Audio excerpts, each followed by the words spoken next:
याचा काय फरक पडेल का? माझ्या माहितीप्रमाणे सध्या आपण जर दोन्ही तेलंगणाचे इलेक्शन असेल किंवा कर्नाटकचे इलेक्शन असेल, ह्याच्यातून लोकांना लक्षात आलेलं आहे की मुस्लिम समाजाच्या डिवायडेशनमुळे मोदीला फायदा होतोय।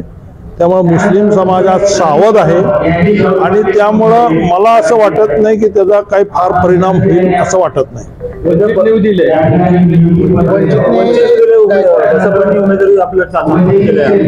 बसपा का वंचित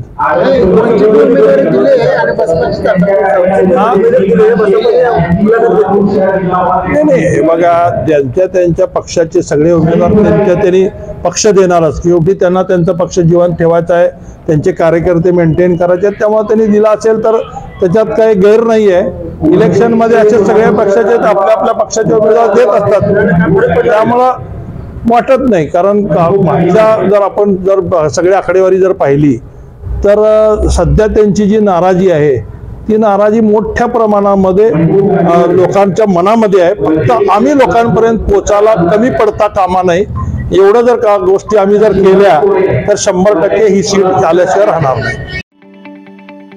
ताज्या बातम्या पाहण्यासाठी प्राईम महाराष्ट्र न्यूज चॅनलला सबस्क्राईब करा।